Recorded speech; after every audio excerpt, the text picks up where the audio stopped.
today we're going to introduce Sam to Anderson Silva, the Spider. Now, this is somebody I am very familiar with and who was a staple when I was into UFC, and I've been watching it for a long time. But Sam has not been watching it for nearly as long and has more I'm recently. newer to the fan base of UFC. Yeah, I mean, you weren't a complete, noob in the sense that you had talked about before that had been on UFC events were on at restaurants or whatever. Yeah, I just never really had like a personal interest in it. Until I forced her to become interested into it. And now she's watching the White House event with me and everything. So, which was fantastic, by the way. What an epic card that was. So good. And so we're going to come to one of the greats of all time here. A lot of people put him up there in the top 5 of fighters, and you can tell why from his resume.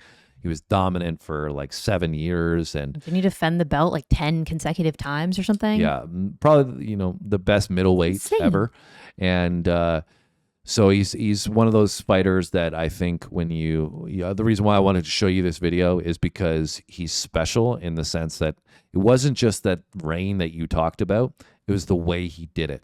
He made fighters look silly.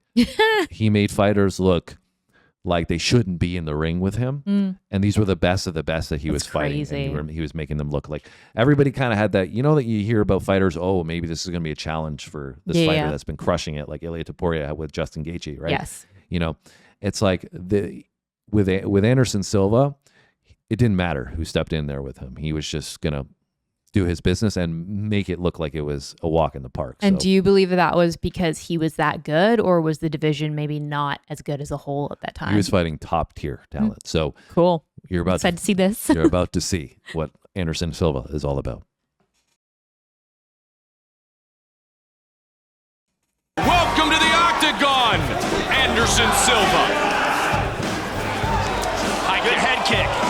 Oh, Chris Lieben's rocked. And Lieben goes down. Oh, Silva should have jumped in and finished it. He may do it right here. Lieben is rocked. He was stunned. He was like he's back up. I thought it was over. He's got no chill. He is in big trouble.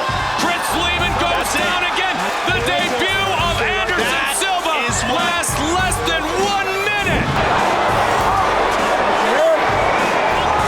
Rich has got his left arm there to try to protect what seemed to be damaged ribs. To the face. Caught him again. Franklin's in trouble. High kick by Silva. Rich is in trouble. Anderson Silva. Another knee to the head. Franklin. Anderson Silva is the new middleweight champion. But this is straining Anderson Silva's legs. To squeeze down on a guy like that for all this time, they can gas you out. There's the tap. There's the tap. Travis Lutter tap. Damn. And Anderson Silva is victorious. Love his victory dance. Oh, big straight left hand. Big straight left hand. Nate grabs a single. Nice second attempt by Marquardt. Trying to dump him with the head outside single. Nice switch. Nice switch by Silva. 20 seconds remains in the round. Silva looking to overwhelm Marquardt at the end of round number 1. Caught him with a big shot. That might be it. Oh my gosh. Anderson Silva remains the middleweight champion.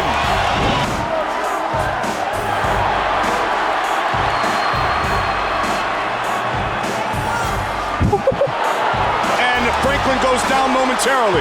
Rich has got to be careful here. Don't turn away He eats from one him. again. It's like eating these Big guys. knee. Franklin is in trouble. Nice right hand. Silva trying to finish it here. Another knee. And down goes Franklin. Anderson Silva has defended his middleweight title. So Damn. you're seeing like how ruthless he is with his striking and his finishing. He had such a great killer instinct. Yeah. But I will say that upon reflection, looking at some of the opponents you mentioned, what was the quality of his opponents there. And up until this point, I would say that he's fighting a lot of fighters that historically wouldn't be looked upon as top tier fighters. So I will take some of that back in this. I'm kind of remembering his later stages in his career. Okay. But like Rich Franklin, he fought him twice, beat him twice. He's still a great fighter. Like he was really, really good. But I think if you compared him maybe with fighters of today, Like the top tier of today. yeah, that you wouldn't rank them. Like Sean Strickland would crush Rich Franklin and True. do it pretty easily. So yeah. I just think, MMA's evolved in general. For sure. But he was beating everybody at the top of the division at the time, but you could argue for sure up until this point, the middleweight division maybe wasn't as good as what would it be today. Okay, that makes sense. But anyways, I've been rambling on, and this is about you.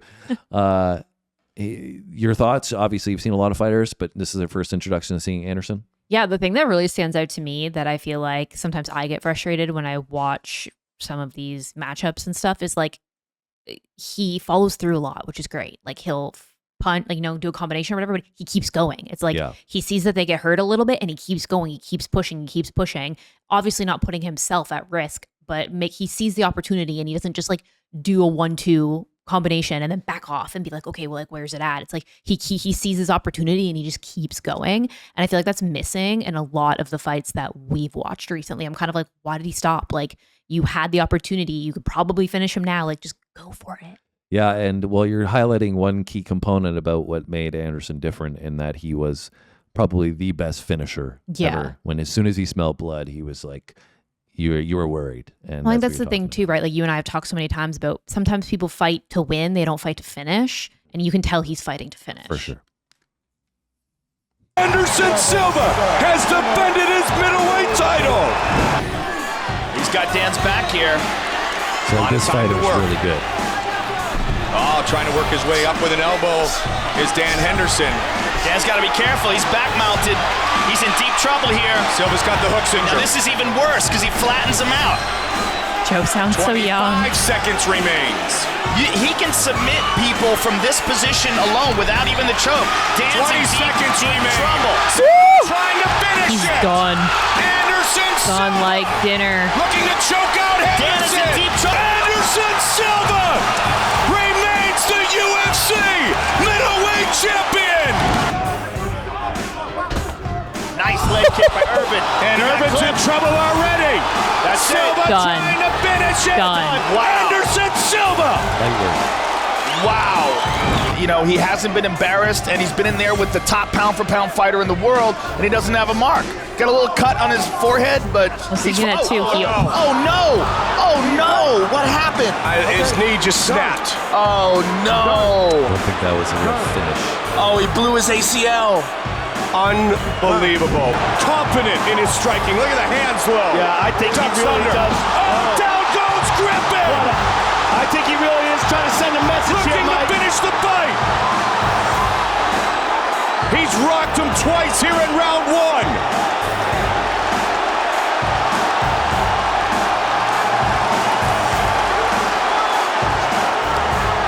Griffin has huge heart, though. Look at Silva. I mean, that's just amazing. And again, he's out. Anderson Silva has knocked out Boris Griffin. And he's going to keep doing this. Okay, so I have to preface this finish here because obviously up until this point we see that Silva looks unbeatable, right? Okay, he barely looks tired or has any damage done to him when he's winning these. Right. So he's fighting Chael Sonnen here, and Chael's a wrestler. Okay. So correct me if I'm wrong about anything I say, but 4 rounds in at this point, he's been dominating. Chael Sonnen's been dominating Anderson Silva because he's been taking him down, holding him on the ground, really grinding through. So he's up probably 4 rounds to 0 at this point. And probably gassed from looking like, wiggling on the ground. Yeah, and it's looking like Anderson's done. People are like, I can't believe Anderson's going to lose this way. That not even in a war or anything like that. He's just going to lose laying on his back. Yeah. And it looks like his record of just crushing everybody and losing the championship is about to end. Okay. So that's up to this point. Right now, yeah. Okay.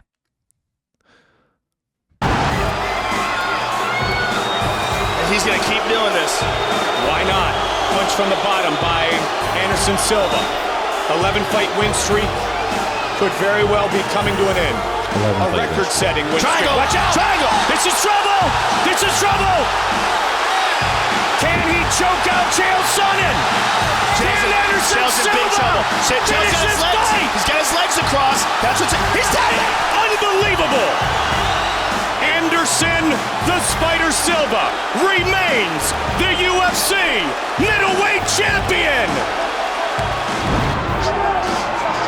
Vitor looking for the big left hand. All right. So you can see why that was a big one, because Yeah. he's like, He just saw this one moment of opportunity and just took it. out of nowhere, you know. Like, we gonna turn this around real quick. And there was some controversy about that because Chael was trying to say he didn't tap. If you looked at the replay, he definitely was starting to tap. He was like half tapping. So it was a correct stoppage. He wasn't getting out of there. But Yeah. it was one of those moments in UFC history where people lost their mind because he was like, This close to the being guy. over, and then went, whoop. 11 fights in a row, win streak is about to come to an end. And he had it, like I said, in the bag at that point, right? And he just gets caught in a triangle choke, and that's it. It's crazy though, because it really shows you how just like one split decision or one split moment in a fight can literally turn the tables. Yeah, well, you're about to see another one.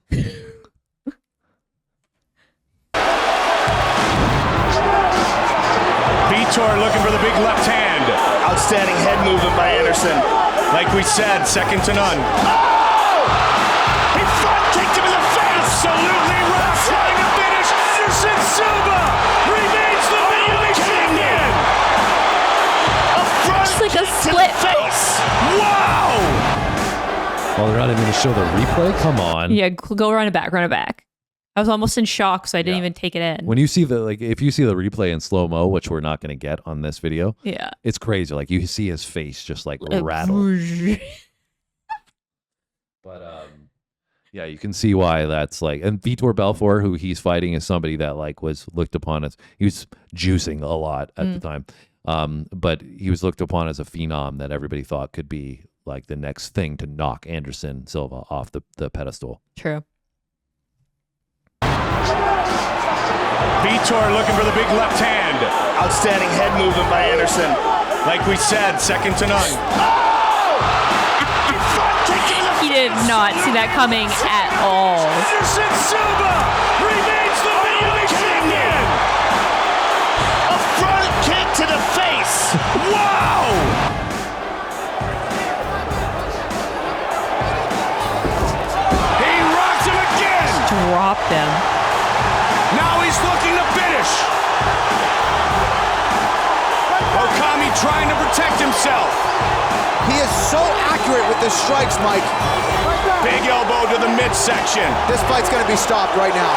Anderson Silva remains the middleweight champion. Damn.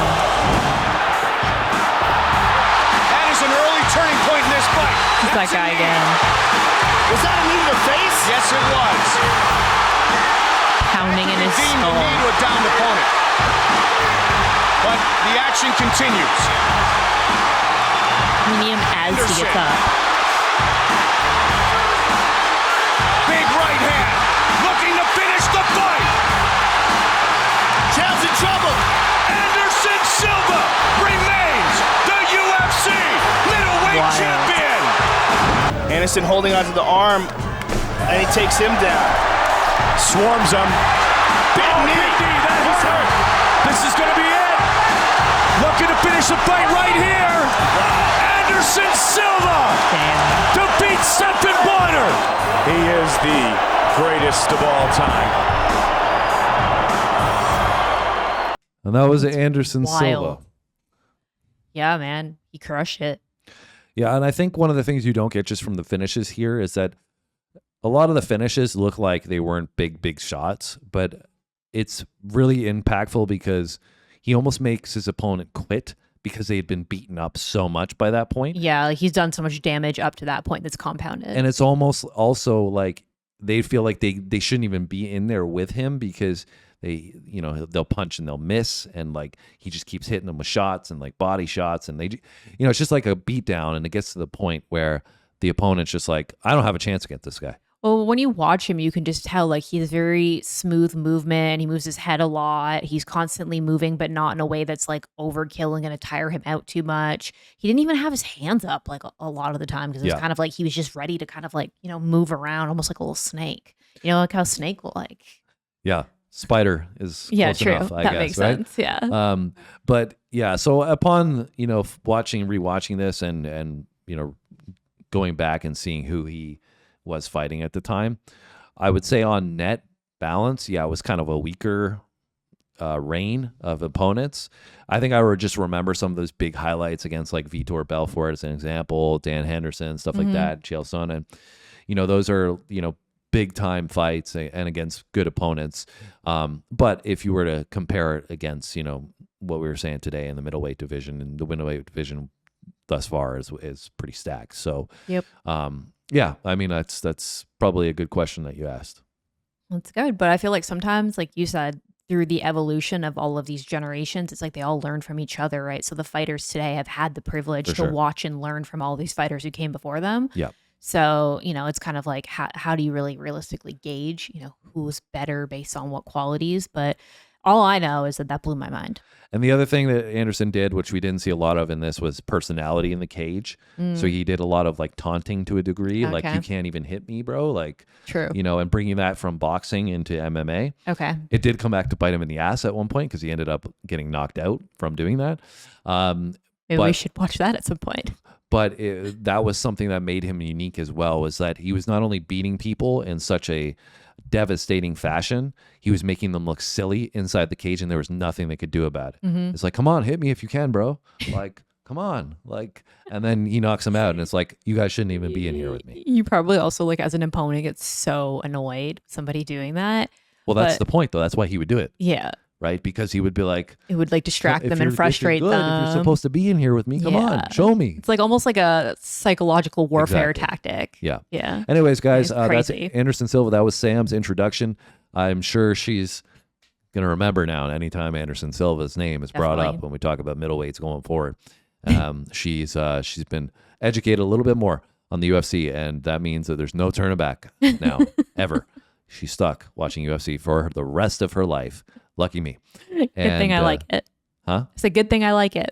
And let us know if there's anything else that you guys want us to check out from the UFC on the channel. Have a great day. We'll see you on the next video. Thanks for watching.